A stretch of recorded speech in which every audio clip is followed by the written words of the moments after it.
generación que en camino, una generación que está siendo formada bajo la palabra de Dios, una generación que va a ser grandemente impactada para la obra de Cristo. Amén. Y usted y yo estamos aportando para eso.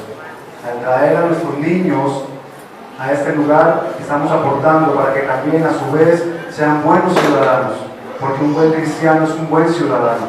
Amén. Doy gloria a Dios por nuestros niños, y como les decía, ahora sí preparados para el plato fuerte, los invito a que inclinen su rostro. Vamos a orar, a pedir al Espíritu Santo que sea hablando a nuestro corazón, que nos dé discernimiento, que nos dé espíritu de sabiduría, de revelación, para poder comprender su palabra, pero más importante aún, para poder hacerla, para poder ponerla por obra. Amén. Bendito Dios y Padre Celestial, gracias te damos porque el Señor nos tienes como familia en Cristo. Gracias por este momento, gracias por este lugar, gracias porque nos permites, Señor, aprender de tu palabra. Te pedimos, Espíritu Santo, de que tú hables a nuestro corazón. Tú has traído, Señor, un mensaje especial a través de la vida de nuestro pastor, Padre, el cual se ha dispuesto para ser utilizado por ti, oh Dios. Danos entendimiento, danos sabiduría, Señor, para que tus palabras calen en nuestro corazón, que tu palabra genere fruto en nuestra vida, Señor, y fruto para salvación. Te lo pedimos en el nombre de Jesús. Quita todo obstáculo, toda oposición que el enemigo quiera levantar. En el nombre de Jesucristo, tu Hijo. Amén. Amén. Ayúdanos, Espíritu Santo, en este momento de leer tu palabra, Señor. Que esa palabra la pongamos por obra. No solamente oidores, sino también hacedores de la palabra, Señor. Ayúdanos en esta mañana a entender tu palabra. Espíritu Santo, fuiste dejado para guiarnos a toda verdad, para enseñarnos todas las cosas, para recordarnos todas las cosas. Fuiste dejado para darnos convicción de pecado, de justicia y de juicio. Queremos esta mañana, Jesucristo, vivir esa palabra que nos enseñas en este día. Bendícenos en este momento, ayúdanos, cada hermano y hermana en este lugar, cada uno de tus siervos, de tus siervas, cada uno de tus hijos, de tus hijas. Ayúdanos, Jesucristo, te lo pedimos. Te damos las gracias. Amén. Santiago, capítulo, esta mañana, capítulo 2. Amén. Santiago, capítulo 2. Vamos a estar esta mañana esa palabra. Santiago, capítulo 2, versículos 18 en adelante. Santiago, capítulo 2, versículo 18 en adelante. Vamos a estar ahí en esa palabra que el Espíritu Santo desea que en este día escuchemos. No tan solamente escuchemos, sino que la hagamos. Santiago 2, 18. Pero alguno dirá, tú tienes fe y yo tengo ¿qué? Obras. Pero alguno dirá, tú tienes fe y yo tengo obras. Muéstrame tu fe sin tus obras y yo te mostraré mi fe por mis obras. La fe y las obras, dos temas bíblicos, dos doctrinas bíblicas que durante años para muchos teólogos y pensadores y biblistas ha sido como si fuera una especie de choque entre la carta de Romanos y la de Santiago. De hecho, la Reforma Protestante, muchos tuvieron problemas, inclusive Martín Lutero tuvo problemas para darle crédito al libro de Santiago, porque ellos veían como si la fe fuera versus las obras, y como si las obras fueran versus la fe. Pero el dilema es más antiguo, porque en el tiempo en que se escribe Santiago, Martín Lutero no existía, no había nacido. Así que el asunto de la fe y las obras es más antiguo que la Reforma Protestante. Es un asunto bíblico, es un asunto doctrinal. Casi siempre cuando leemos la carta de Santiago decimos lo mismo. Decimos que es una carta olvidada, decimos que es uno de los hombres de Dios más olvidados y que debemos recordar quién fue Jacobo. Jacobo fue hermano del Señor según la carne. es decir, de José y de María. Jacobo fue hermano del Señor. Y cuando comienza la carta de Santiago, él se presenta a sí mismo como siervo de Dios. No hace alarde de que es hermano del Señor, sino que al contrario, se coloca como siervo de Dios. Este Jacobo fue el hombre que ayudó a resolver el problema de Hechos en capítulo 15, el concilio en Jerusalén. Este hombre lleno del Espíritu Santo dio un consejo para que la iglesia definiera la discusión de que si los gentiles tenían que circuncidarse y guardar la ley y las ordenanzas totales de los judíos. Habían algunos que decían que si no se circuncidaban conforme al rito de Moisés no iban a ser salvos. Y entonces Pablo contó y Bernabé a la iglesia el informe y hasta Pedro habló, pero al final Santiago o Jacobo fue el que ayudó a resolver la situación difícil entre apóstoles. Hay que hacer la salvedad. Estaban todos ahí, Pedro, Pablo, Juan, estaban todos. Pero el Espíritu Santo a través de Santiago, Jacobo fue capaz de ayudar a resolver una disputa que había entre los apóstoles y entre los ancianos y toda la iglesia primitiva. Ahora Santiago, que es Jacobo, nos dice en el versículo 14, hermanos míos, vamos a preguntarnos, ¿quiénes son mis hermanos? Cuando llegamos al punto de la hermandad cristiana, hay que ser radicales. Porque el hermano mío es aquel que cree en Cristo, en su palabra, la está cumpliendo, está obedeciéndola, se aleja de la contaminación del mundo. Un hermano mío es aquel que busca agradar a Dios. Y entonces cuando uno dice hermano mío, hace una generalidad, pero la Biblia es muy particular. O sea, comienza a suprimir. Santiago no le está escribiendo al mundo, aunque a veces el mundo lee la Biblia pero no la entiende, porque hace falta un elemento, el Espíritu Santo. Si no está en mí, solo será letra muerta negra allí, solo serán unos caracteres en español y leeré por leer, como hace la religión, que obtiene la palabra religare, por religuro, repetir lo mismo, repetir, pero no es una vivencia. Y Santiago dice, hermanos míos, siendo consciente de quién eran sus hermanos. En una ocasión a Jesús, precisamente este hombre fue a buscarlo en medio de una prédica, a molestarlo, y le dijeron, tu madre y tus hermanos te buscan, y ahí estaba Santiago también, o sea, Jacobo. Y Jesús dio una respuesta, dijo, mostrando los que estaban dentro del recinto con él, mi madre y mis hermanos, ¿quiénes son? Dice, mirándolos a todos los que estaban dentro, lo que hacen la voluntad de quién? De mi Padre, excluyentes. Si Jesús a sus propios hermanos de sangre le da a entender con esa palabra que les dijo a los que estaban con él allí atentos a la palabra, y su familia quería tener acceso especial a él, Jesús dijo, no, hay una separación. Para que podamos estar dentro del vínculo de hermanos míos, tenemos que examinarnos qué es lo que creemos. Santiago dice, ¿de qué aprovechará si alguno dice que tiene fe, y no tiene obras? ¿Podrá la fe salvar? Esta pregunta fue la que hizo que Lutero, y en otros puntos ahí que vamos a leer, cuestionara la autenticidad, escuchen, la veracidad de Santiago como inspirado por el Espíritu Santo. Porque no hallaba cómo concordaban Romanos y el texto de Santiago. Sabemos que la Biblia lo encerró todo bajo fe. Pero Santiago se dio cuenta de algo. La iglesia dejó de practicar lo que creía. Cualquier parecido con el 2015 es pura coincidencia. Dice, ¿de qué aprovechará si alguno dice que tiene fe y no tiene obras? ¿Podrá la fe salvarle? Miren la pregunta que proviene de Jacobo, el hermano del Señor. ¿Podrá la fe salvarle? Es decir, la pregunta simple ¿es solo fe? O sea que yo puedo decir que yo creo, me siento en una silla por 300 años y digo, yo tengo fe. Ese es el concepto de fe que muchos tienen y no es el bíblico. ¿Qué es la fe? Hay un versículo muy famoso y conocido por nosotros, Hebreos 11, enseguida vamos allá en la mente. Y dice, pero sin fe es imposible,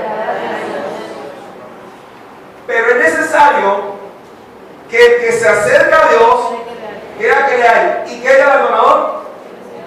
Pero en el mismo capítulo 11, al final, dice, tiempo me faltaría para hablar de, y habla de las obras de los antiguos hombres de Dios. La carta de Hebreos en el capítulo 11 comienza explicando la fe, pero termina hablando de obras. ¿Se dan cuenta? Entonces dice Santiago, ¿podrá la fe salvarle? Versículo 14, leemos ahí mismo. Escuche bien, versículo 15. Y si un hermano, está hablando de la iglesia, si un hermano o una ¿qué? Hermana, pero está hablando de la común fe. En la lengua griega, la palabra hermano y hermana se parecen. Hermano habla de adelfos y hermana habla de adelfe. Pero ese adelfos y ese adelfe va ligado a lo que los une. No son hermanos en Cristo los que son de la carne, sino los que son hermanos en el espíritu y en la sangre. ¿Los une qué sangre? La de Cristo. Si los une la sangre de Cristo, deberán cumplir la palabra.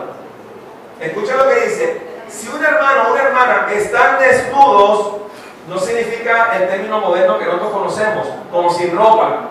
La desnudez, Pablo la dijo en una carta que él había padecido desnudez, es decir, el ropaje que tenía se había desgastado tanto que se veía hasta andrajoso, pero todavía tenía ropa encima. La desnudez no es que empezó efectivamente desnudo en una playa nudista, no. La necesidad, cuando uno ve a un hermano que la misma camisa, el mismo zapato, el mismo pantalón, y entonces decimos, tenemos fe. Tenemos fe. Y el hermano todavía está con la ropa andrajosa. Tenemos fe. Conocemos la doctrina. Sabemos el discipulado 1, 2, 3, 4 y 5. Tenemos escuela teológica. Somos licenciados de Corea en teología. Y el hermano sigue igual. Creemos. Predicamos. Y el hermano sigue igual de vestido desnudo. Es decir, la misma ropa. Peor. Y ese hermano, ¿por qué viste así? ¿Cierto? ¿Y por qué tiene esa ropa así? De todos los días la misma ropa. Cometemos un pecado más grande. En vez de ayudarle, nos murmuramos. Y dice la palabra, y tienen necesidad del mantenimiento de cada. Ustedes aplazan los almuerzos y los desayunos en 3 semanas después. Miren lo que dice el pasaje. Y tienen necesidad del mantenimiento de cada día. Cada día alguien, o dos hermanos, come, duerme, ¿qué más hace? Se baña, se viste, ¿verdad? Si tiene perfume, gloria a Dios. A ti no le queda un poquito, tú tienes 3 frascos, gloria a Dios se lo tiene, si no lo tiene, pero tiene un mantenimiento ¿qué? Diario. ¿Dónde? No le vas a decir al tendero, tengo fe. Y él te dice, amén. Y atrás dice el letrerito. Ah, se lo saben. Fe. Y uno dice, ¿cuál fe? Vamos a ser examinados por la Escritura misma. Cada día, como dice la palabra, el pan nuestro de cada día.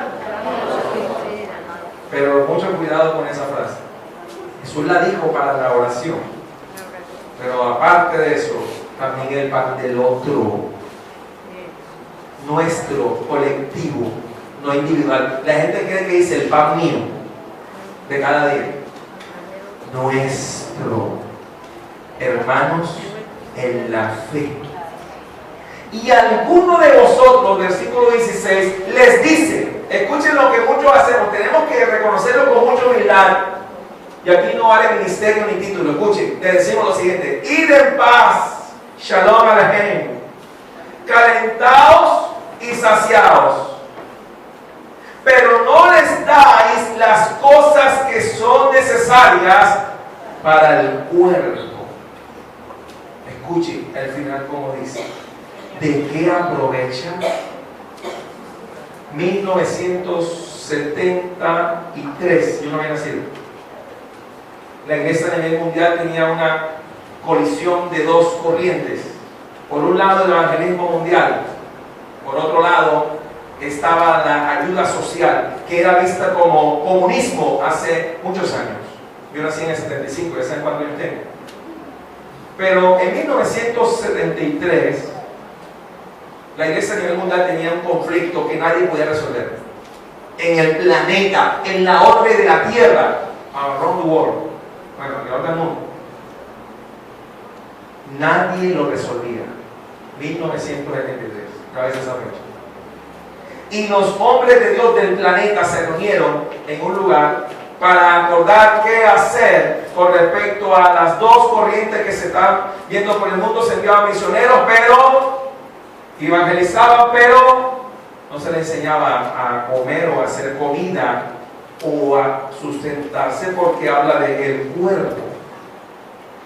Entonces el Señor Jesucristo levanta a un colombiano de Córdoba, por cierto, y lo coloca en un lugar de preeminencia a nivel mundial. Un colombiano fue el que resolvió el asunto. No lo sabían, ¿cierto? 1973. Y entonces el Espíritu de Dios toma a este hombre y lo lleva a lugares que él nunca pensó conocer. Y no sabían cómo unir la torre de las misiones mundiales contra la otra torre que se levantaba de la acción social, y donde la mayoría de personas de aquel lado eran comunistas. ¿Cómo unir las dos torres? Porque el que ayudaba al prójimo le decían comunista en ese tiempo. No estamos en 2015, bien, estamos en el año 1973. Algunos de ustedes no habían nacido, ¿cierto? Mira para acá. Ya lo vi, ok. Miro para allá. 1973. Ah, pregunta a la luz. ¿Dónde está usted? ¿Verdad? Entonces este hombre que me da por el hombro, que es muy pequeño, el Espíritu de Dios lo usa para resolver el asunto. ¿Y saben qué hizo el Señor con este hombre? Tomó la parábola de la multiplicación de los panes y los peces para reenseñarle a los grandes teólogos del mundo. Porque la solución la tiene la iglesia, no la tiene el Estado colombiano, a nivel del cuerpo de Cristo y también de la sociedad. Le hago una pregunta: ¿Jesucristo multiplicó los panes y los peces solamente para los creyentes, o también había gente incrédula? Porque en una ocasión Jesús dijo: muchos de ustedes me buscan por el pan, pero igual no dio de comer. Iglesia, hoy vas a ser confrontada, porque hoy vas a tener que mostrar tus obras. Y alguno de vosotros le dice: id en paz, calentados y saciados, pero no le dais las cosas que son necesarias para el cuerpo. ¿De qué aprovecha? Así también la fe, eso lo dice la Biblia, no lo dice Joel Peña. Así también la fe, si no tiene obras, algunos dicen que está viva en majestad, es muerta ¿en qué? Es palabra escritural, no la puedes cambiar, no la puedes torcer. En griego está igual. Podrás chocar con este pasaje, aunque no te guste, tendrás que leerlo y tendrás que meditarlo. La fe, si no tiene obras, es muerta en sí misma. Pregunta: ¿solo fe? ¿O es fe versus obras? ¿O es obras versus fe? ¿O me falta algo más por entender? Para poder entender este asunto tenemos que viajar por toda la Escritura para comprenderlo. Vamos a ver una historia que nos va a confrontar en esta hermosa mañana. Versículo 18. ¿Estamos ahí? Pero alguno dirá, donde comenzamos la enseñanza: tú tienes fe y yo tengo obras. Repita conmigo, repita, los dos están mal. Uno le dice: tú tienes fe y yo tengo obras. Hay un problema. Es como si tú me dijeras a mí: tú tienes el Espíritu Santo y yo tengo a Cristo. ¿Escucharon lo que acabo de decir? Usted dice: hermano, tú tienes el Espíritu Santo y yo tengo a Cristo. Ah, lo separaste. Jesús fue sobre el Espíritu Santo, eso lo hacen muchos. Y actualmente muchos hacen eso. Tú tienes al Padre y yo tengo al Hijo. Hay un problema: si tienes al Padre, tienes al Hijo. Tienes el Hijo, tienes el Espíritu. Tienes el Espíritu, tienes el Hijo. Tienes el Hijo, tienes el Padre. Ay, yo pensé que no puedes separarlo. No puedes separar la fe de las obras, es imposible. No puedes separarlas. Entonces, tú tienes fe y yo tengo obras, tiene un problema. Muéstrame tu fe sin tus obras, y yo te mostraré mi fe por mis obras. Versículo que sigue. ¿Tú crees que Dios es uno? Hablando de la unicidad de Dios. Dios es todopoderoso, pero Dios se ha manifestado a la humanidad como Padre, Hijo y Espíritu. ¿Tú crees que Dios es uno? No hay que ir a una escuela teológica para aprender este principio, porque hay unos seres que no van a los seminarios, que no estudian la palabra, no hacen discipulado 1, 2 y 3, y voy a añadir algo más, y hacen daño todos los días, hacen maldad todos los días están tratando de destruir a las personas, todos los días maldicen a la raza humana, pero creen en Dios. ¿Tú crees que Dios es uno? Bien haces. También los demonios creen en tiemblan. Esto nos va a confrontar mucho a todos, a mí mismo también. ¿Tú crees que Dios es uno? O sea, solo basta con creer. Bien haces. También los demonios creen en tiemblan. ¿Ustedes creen que los demonios no creen en Dios? ¿Y creen que no tiemblan cuando en una ocasión se baja de la barca allá en Gadara, Gerasa, y pone el pie y el endemoniado viene y se posa delante de él y le dice: ¿qué tienes con nosotros, Jesús, Hijo del Dios Altísimo? Jesús no le está diciendo ni reprendiendo nada, porque sabían que ese era el Bar Elohim, o sea, el Hijo de Dios Santísimo, Altísimo. ¿Por qué sabían? Porque ellos creen y tiemblan. Repita conmigo, el problema somos nosotros, los seres humanos. Nosotros creemos muchas veces que entendemos la palabra, pero eso está bien, pero el problema es, tú la vives. Escucha lo que dice el pasaje. Mas quieres saber, hombre vano, y reciba esa palabra de parte de Dios, no se me ofenda. Cuando la Biblia te exhorte, ama la exhortación, ama al que te exhorta, aborrece al que te adula. ¿Cómo se dirá?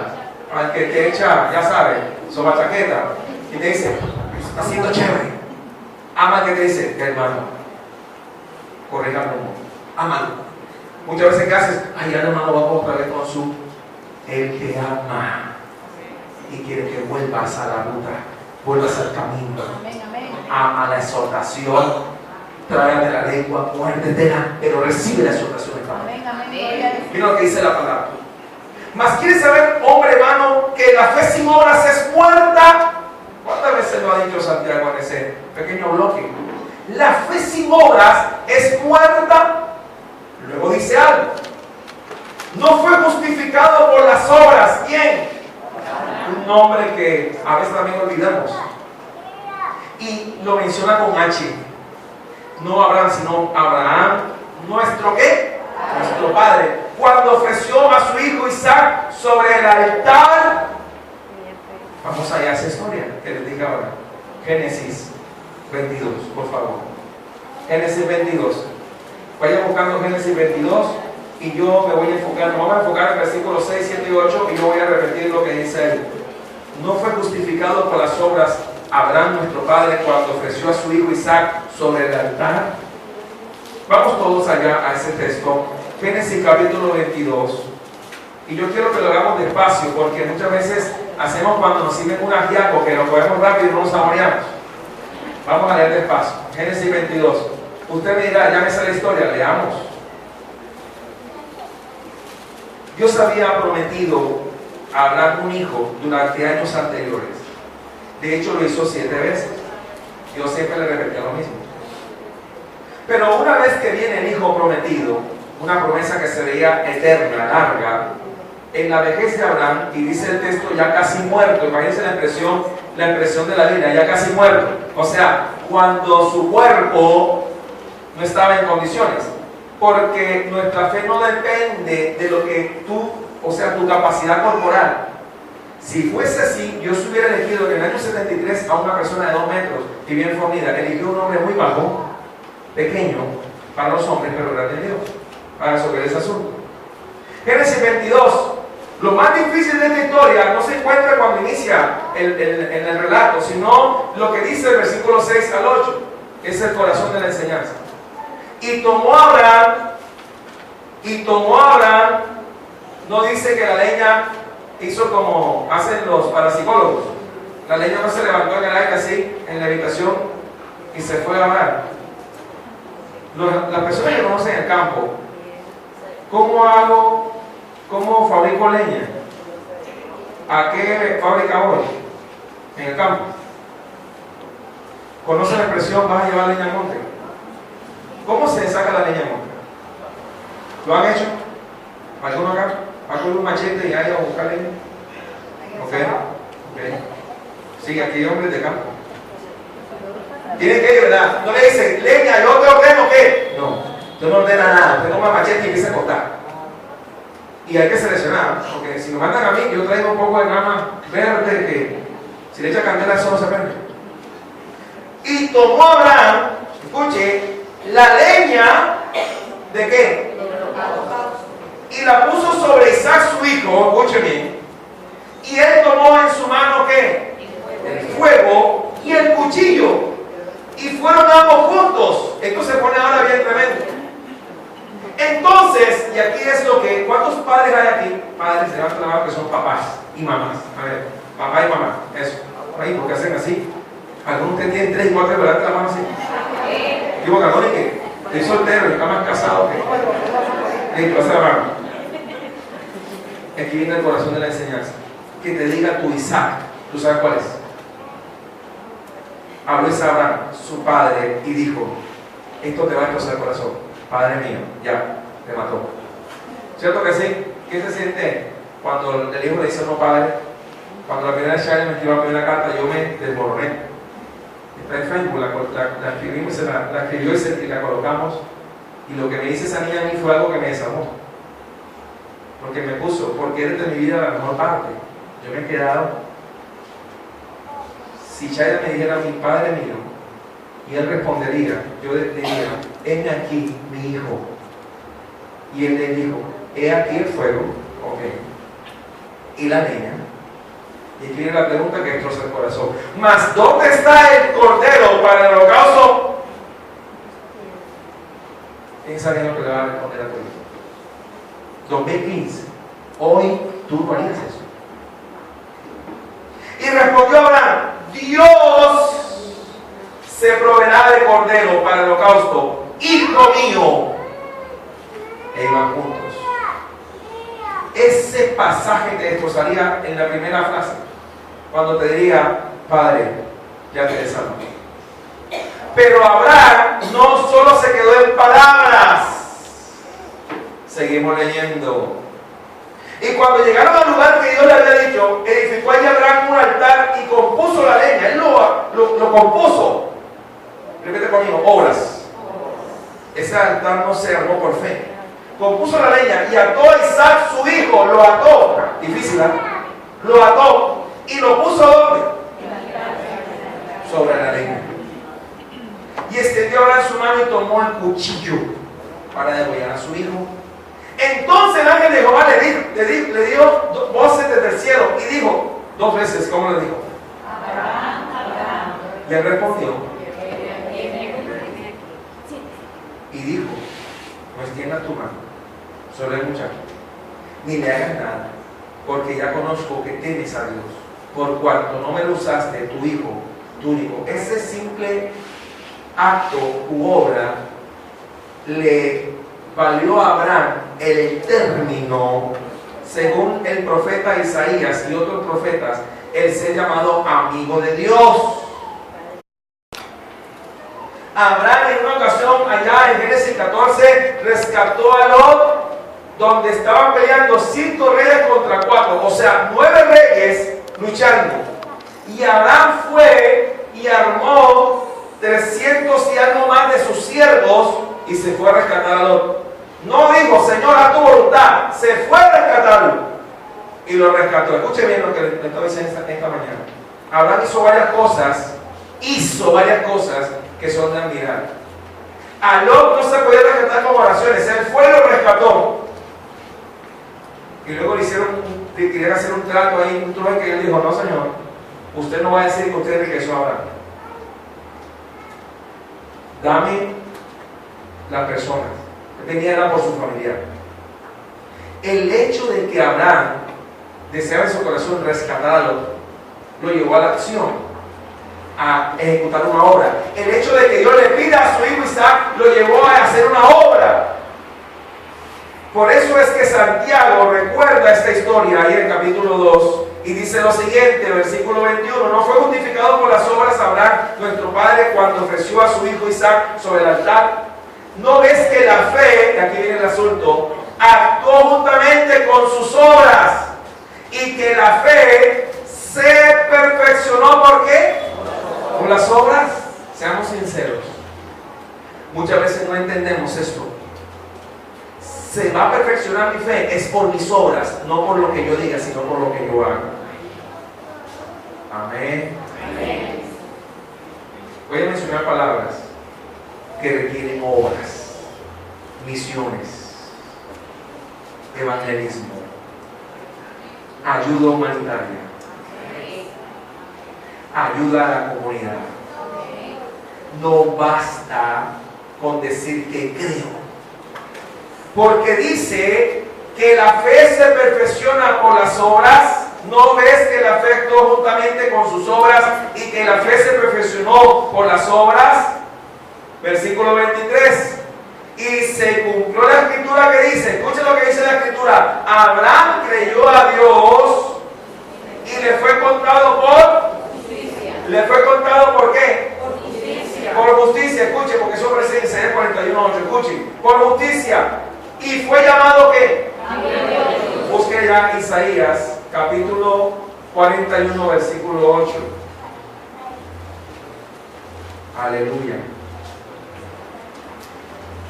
Isaías 41, 8.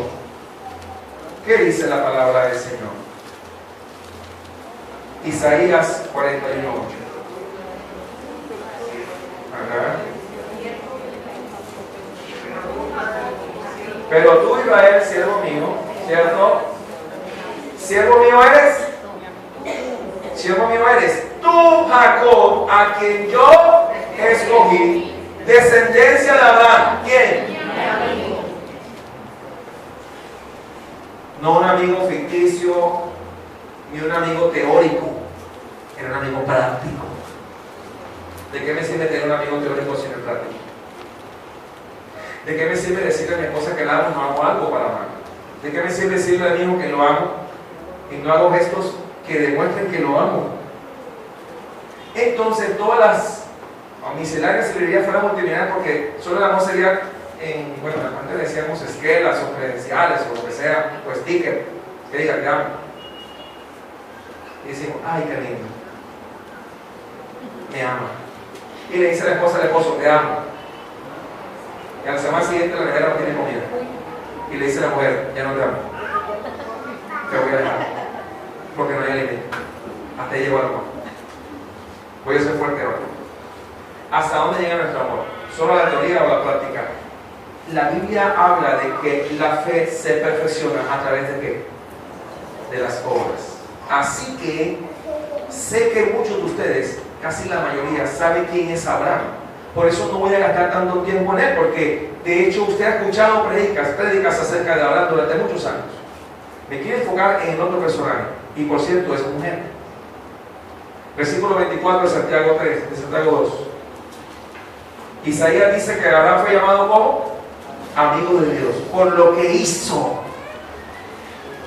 Ustedes se imaginan a Pablo, el apóstol, diciendo, voy a evangelizar, voy a hacer misiones, voy a llevar la palabra de Dios, pero así, quieto, iré, haré, conquistaré. No, este hombre, ¿qué hacía? Tanto era lo que hacía, que cuentan los historiadores, los teólogos y muchos biblistas, que su edad, lo que demostraba en su cuerpo, era mayor que su propia edad interior de su ser.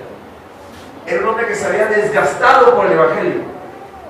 Tanto se desgastó que al final de la historia él lo decapitan en Roma. Pero este hombre padeció en su cuerpo. Una vez dijo, en mi cuerpo llevo las marcas. ¿Qué creen que era? Apedreado, apaleado, preso, náufrago. Entonces hemos entendido mal. Porque si es por obras, entonces Pablo tenía que mostrar obras. Claro que es por fe, pero la fe sin obras está muerta. Pablo no fue apóstol de Jesucristo a la manera de los actuales apóstoles. Me perdonan por decir, pero hay muchos apóstoles actuales que ni siquiera aguantan la caída de un burro, porque es que no han ido a los montes. Son unos apóstoles extraños porque no parecen. Si se les parte una uña, van a la manicurista, pero no van aquí, sino que van a Miami o a no sé qué parte. Pero los hombres de Dios, las mujeres de Dios, cuando padecen, se gozan y se glorían en Cristo, porque saben que la fe se perfecciona a través de las obras. Porque una vez que la salvación viene a mí, yo debo propagarla. Dios no me dio el permiso para anular mi parte de mi accionar o de mi obrar. Dios me dio la salvación y la fe junto también con obras. Para eso me capacitó de dones, de ministerios. Para eso me dio cualidades del Espíritu de Dios en mí. ¿Saben para qué sirven los dones? Para ponerlos por obra. Tú tienes dones. La Biblia dice: a cada uno fue dado. No me digas que no, porque los tienes. ¿Los estás usando para su gloria? Escucha lo que dice el pasaje que vamos a leer ahora. Versículo 24.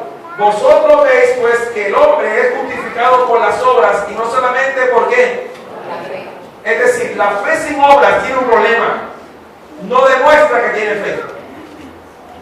Pero hay un personaje del cual poco hablamos. Asimismo, también Rahab, apenas ese nombre, Rahab, la ramera, no fue justificada por obras cuando recibió a los mensajeros y los envió por otro camino. Hablemos de Rahab, porque pensaban que la mano era para los hombres hablar. No, también hay una Rahab para las mujeres. Miren que la Biblia muestra a una mujer que humanamente nosotros no le debemos colocar al ministerio. Es más, si el apóstol Pablo viniera a muchos concilios en Colombia, en Barranquilla, y mostrara su hoja de vida, no podría ser pastor. Entre comillas, porque diría, estuvo preso. Entonces los pastores religiosos dirían: no puede ser apóstol porque estuviste preso. Pero sigue leyendo por qué estuvo preso. Por causa de Cristo y su evangelio. Estuvo náufrago. Debe ser que está en pecado, porque, y si no tiene plata es porque no es cristiano. Padeció precisamente porque era un verdadero cristiano. Lo levantaron a piedra. Eso debe ser que tiene un pecado oculto. No, lo levantaron a piedra porque hay enemigos del evangelio, y porque a través de muchos padecimientos es necesario aprendernos al reino de Dios, dijo Pablo allá en el libro de Hechos. A través de muchos padecimientos, dificultades y tribulaciones, no estamos exentos de las pruebas. Es lo que el pseudo evangelio del 2015 quiere enseñar, que si tengo problemas estoy en pecado. No, porque entonces Jesús también fue vituperado y escupido por la muchedumbre. A su nombre. Escuche bien lo que dice la palabra de Dios. Rahab. Vamos a ir al libro de Josué capítulo 2, por favor. Versículo 1 al 14. Josué, ya saben dónde se encuentra, después de Deuteronomio. Capítulo 2, versículo 1 al 14. Vamos a ver en líneas la vida de una mujer que, si no fuera por ella, no estaríamos aquí esta mañana. Rahab, muy poco se habla de esta mujer. ¿Están allí? Josué 2:1. Josué, hijo de Nun, envió desde Sittim 2 espías secretamente, diciéndoles: andad, reconocer la tierra y a Jericó. Y ellos fueron y entraron en casa de una ramera que se llamaba ¿cómo? Rahab. ¿Ustedes dónde está la importancia? Esto la barra.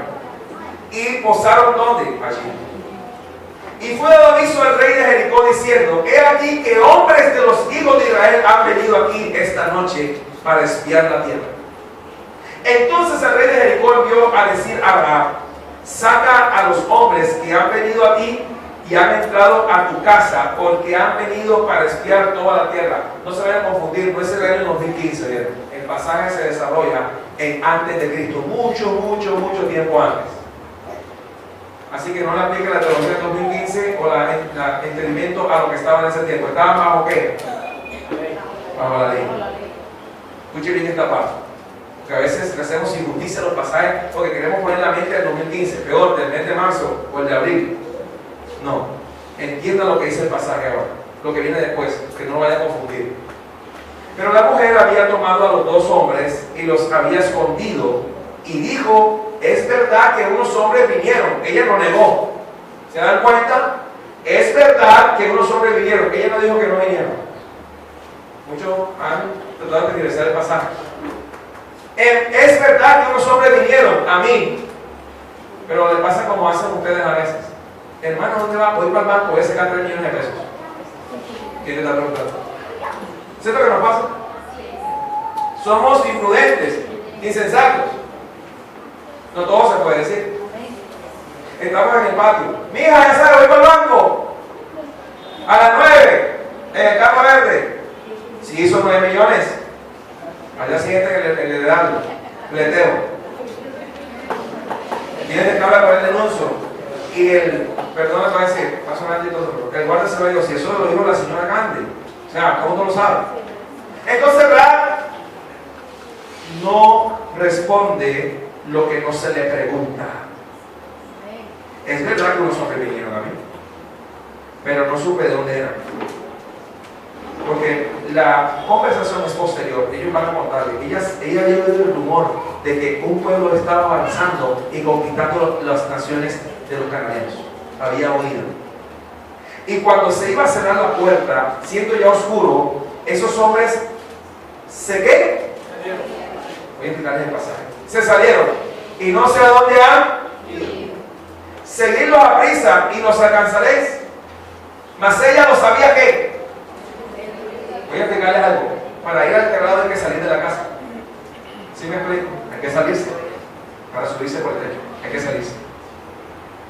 Ella no está diciendo lo que no se le está preguntando. Entonces, ojo, pero a costa de la vida de ella y de sus hijos y de su familia. Mira lo que ella hace. Ella los había hecho subir al terrado y los había escondido antes entre los manojos de lino que tenía puesto en el terrado. ¿Manojos de qué? Lino. No eran los hilos de actualmente. Usted que un hilo le dan un tubito así. ¿Usted se puede esconder detrás de un tubito así de hilo? Manojos. Grandes cosas, ¿verdad? Para poder esconder a donde escuchen. Los manojos de lino que tenían puestos en el terrado. Hay gente que también coloca ahí arriba, coloca el trapero, tira la muñeca, ¿verdad? Tiran cosas al terrado. Y los hombres fueron tras ellos por el camino de Jordán hasta los vados y la puerta fue cerrada después que salieron los perseguidores. Escuchen. Antes que ellos se durmiesen, ella subió al terrado y les dijo, escuchen lo que esta mujer dice que en la sombra. Sé que Jehová os ha dado esta tierra. Imagínense. Rahab le dice a ellos, la que habitaba en Jericó, no fue un profeta, no fue Moisés ni Aarón, sino que Rahab le dice, sé que Jehová os ha dado esta tierra. ¡Qué seguridad! Porque el temor de vosotros ha caído sobre nosotros. Y todos los moradores del país ya han desmayado por causa de vosotros. Porque hemos oído que Jehová hizo ¿qué? Espérense, voy a ser muy sincero como pastor. Muchos de ustedes no conocen esa historia. Tendríamos que enseñársela y leérsela, porque no hay escritura en la escritura. La han oído. Ah, no, es que la hermana Pepa dijo, pero usted la ha leído. No, lo escuché por allá que ella le enseñó. Rahab estaba segura y le dice a él, porque hemos oído que Jehová hizo secar las aguas del mar Rojo delante de vosotros cuando salisteis de Egipto, y lo que habéis hecho a los 2 reyes de los amorreos que estaban al otro lado de Jordán, a Sehón y a Og, a los cuales habéis destruido. Oyendo esto, han desmayado nuestro corazón, ni ha quedado más aliento en hombre alguno por causa de vosotros, porque Jehová vuestro Dios es Dios, ¿dónde? Pero es que los apóstoles dicen que no, que Dios no puede moverse si el hombre no le dice. ¿Cierto que sí lo predican en enlace? Dice que si tú no hablas, Dios no hace. ¿Quién dijo eso? O sea que la tierra se mueve porque tú dices. Y un día Dios le dijo a la tierra, detente, haz esto y aquello. Le dijo al diablo, ¿de dónde viene usted? Un Dios soberano, que no necesita que tú le ordenes. Escucha bien esta parte, porque obviamente no estoy diciendo que tú no puedes orar y interceder, si lo puedes hacer, pero tú no le das órdenes a Dios, sino que le dices, hágase tu voluntad. Rahab tenía claro que Dios era Dios arriba en los cielos, ¿y dónde más? En todo lugar Dios es Dios. ¿Cuánto lo creen? Entonces mira lo que Rahab dice. Mira lo que dice Rahab.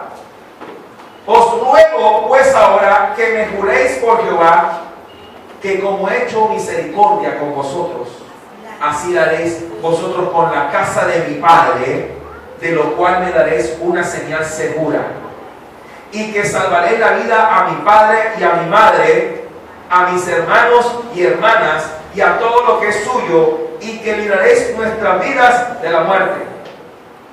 Ellos le respondieron: nuestra vida responderá por la vuestra, si no denunciaréis este asunto nuestro.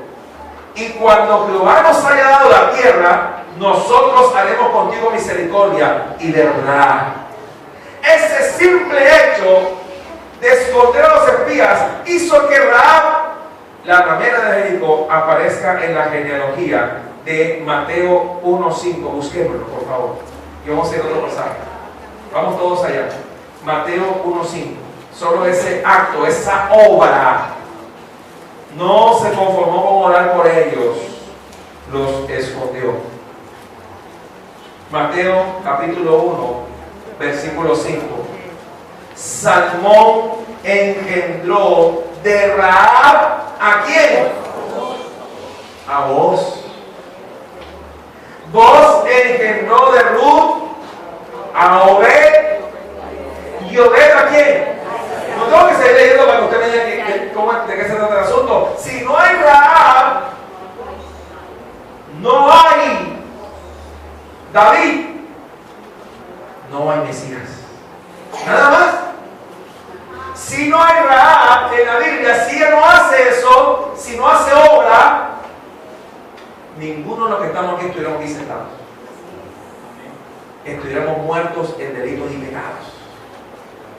Una obra a esta mujer le ganó un lugar. No conforme con eso, Dios la lleva a ella a Hebreos 11, 30 al 31. Libros fundamentales bíblicos. Hebreos 11, 30 al 31. Ahí antes de Santiago, por favor. Hebreos 11, 30 al 31.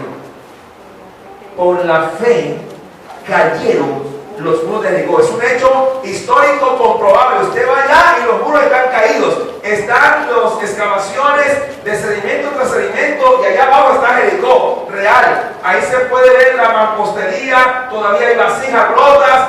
Fue verdad. Escuchen, por la fe cayeron ¿qué? Los muros de Jericó. Una pregunta, la fe fue de lejos, cáiganse muros. ¿Qué tuvo que hacer Israel? ¿Vieron? No 7 vueltas. Ese es otro asunto, no leemos la Biblia. No fueron 7 vueltas, ¿vieron? Así que la canción está mal cantada. Sí, pero ¿cuántas vueltas fueron? ¿Ah? ¿Vieron que empezaron a dudar? 2 por 2, 4, ¿verdad? Y cuando le pregunto cuántas vueltas son, ¿usted cuánto me dice? Porque el último día dieron 7. Ajá, entonces 6 y 7. 13. 13 vueltas. Ahí está. Cantamos mal a veces, ¿verdad? Yo cuando los niños la cantaba, no, si le dieron 7 vueltas, ellos se te vueltas, Jericó. Yo la canté también, pero cuando leí la diseñé, pues perdí el problema. 6, cada día una vuelta en 6 y el último día fueron 7 vueltas, ¿cuánto es? Ese es el punto, escuchen bien. Pero había que dar las vueltas. No dijeron, vamos a orar y no. 1, 2, 3, obras, 4, 5. Dios no es un Dios que actúa por telepatía. Él le encanta glorificarse porque detrás de esa obra está Él mismo. ¿Quién movió a Rahab a hacerlo? Dios, pero ella lo hizo, lo ejecutó. El hombre no es un autómata, el ser humano no es un autómata. También tiene una voluntad. Escuchen bien. Cuando tú dices hágase tu voluntad, es porque hay un choque entre tu voluntad y la de Él. Pero cuando tú cooperas para Cristo, entonces estás haciendo la voluntad de Dios y cedes tu voluntad a la obra de Dios. Tú eres un copartícipe de la gracia. Pero escucha lo que dice la palabra, es increíble lo que dice después. Después de rodearlos 7 días, pero no son 7 vueltas, sino que le rodearon 7 días. El último día dieron 7. Lea bien el pasaje ahí en casa. Por la fe, Rahab, ¿quién? La ramera no pereció juntamente con los desobedientes, habiendo recibido a los espías en paz. Rahab aparece en unos libros cruciales en la Biblia, Mateo, Hebreos, y aparece en el libro de Josué. ¿Por qué Santiago la menciona? porque precisamente Israel se había olvidado, la iglesia primitiva se había olvidado de Rahab. Y recuerden que la iglesia primitiva al comienzo era más judía que gentil. Y Santiago le sabe a quién está escribiendo, porque él dice al principio de la carta a las 12 tribus que están en la dispersión, salud, en el versículo 1. Sabía que sus receptores, muchos iban a ser judíos, iban a entender lo que significaba Rahab. Oye, qué tremendo que en el 2015 mucha gente no sabe quién fue Antonio Nariño. En el colegio. Voy a decirles algo, hermano. Hay estudiantes que ni siquiera saben irnos de Colombia. No se lo saben. Escuchen bien, para un judío, cuando le mencionaban su historia, ellos sabían todo eso, pero se les había olvidado. Entonces Santiago le menciona a Rahab, a la iglesia primitiva, que era más judía que gentil. Hoy en día son más gentiles que judíos, pero al principio no fue así. Primero eran más judíos que gentiles. Entonces Santiago apela a dos personajes fundamentales para el judaísmo, Abraham y Rahab. En el 2015 tú lo puedes entender, porque dice el versículo 26, porque como el cuerpo sin espíritu está muerto. Espera un momentico, usted se imagina cuando alguien muere, está el cadáver ahí tirado, porque el cuerpo sin espíritu está ¿qué? Aquí viene la analogía. Santiago va a colocar una comparación. Cuando uno va a un funeral, va a la funeraria y está el cuerpo allí, está tendido sin vida. Puede estar el cuerpo en materia allí, sus células, sus huesos, sus músculos, pero hay algo que le da vida a ese cuerpo que ya no está. Ahora van a comprender por qué Dios, el Espíritu Santo a través de Saulo dice: despiértate tú que duermes y levántate, iglesia, entre los muertos. Y te tocará Cristo. Ahora sí lo van a entender. Porque si ese cuerpo sin espíritu está muerto, así también la fe sin obras está muerta. Yo quiero decir con mucha humildad que aquí hay mucha fe. Aquí en esta iglesia se está dando doctrina, pero hay un problema. Hay una distancia grande entre lo que decimos y creemos y lo que hacemos. Yo me incluyo ahí. Hay una distancia enorme que debe ser más estrecha entre lo que yo digo que creo o lo que dice la Biblia y lo que yo hago. Así, porque como el cuerpo sin espíritu está muerto, así también la fe sin obras está muerta. Si yo no hago algo para Cristo, la fe mía será muerta. Si yo no pongo a disposición de la iglesia mis dones, los dones que Dios me ha dado, el ministerio, si no pongo a disposición de la iglesia lo que yo puedo hacer o las cosas que yo tengo, si no hago eso, mi fe está muerta. No debería decir que tengo fe porque hay un problema. Santiago te dice: muéstrame tu fe por las obras. El Espíritu Santo esta mañana nos confronta a hacer. Lucas dice las cosas que Jesús comenzó a hacer y a enseñar. Bienaventurados seréis si las hiciereis. Cuando habla ya de los dos cimientos, ¿a qué comparar esta generación? Y Jesús dice enfáticamente: si las sabéis y las hiciereis. Te pedimos perdón, Señor Jesús. Te pedimos perdón, Espíritu Santo, porque en esta iglesia hacen falta obras que sí podemos hacer. Tú nos capacitaste ya. Tú nos has dado de tu Espíritu. Hemos sido bautizados en un Espíritu. Hemos sido comprados por una misma sangre. Hemos sido lavados. Hemos sido rescatados. Creemos que tú nos justificas por la fe. Pero esa fe, si no tiene obras, está muerta en sí misma. Jesucristo, perdónanos como iglesia de Dios. Porque a veces queremos que nos motive y no hay motivadores en la Biblia. Solo hay el que cree y el que obra. No hacía falta alguien que le dijera a Abraham: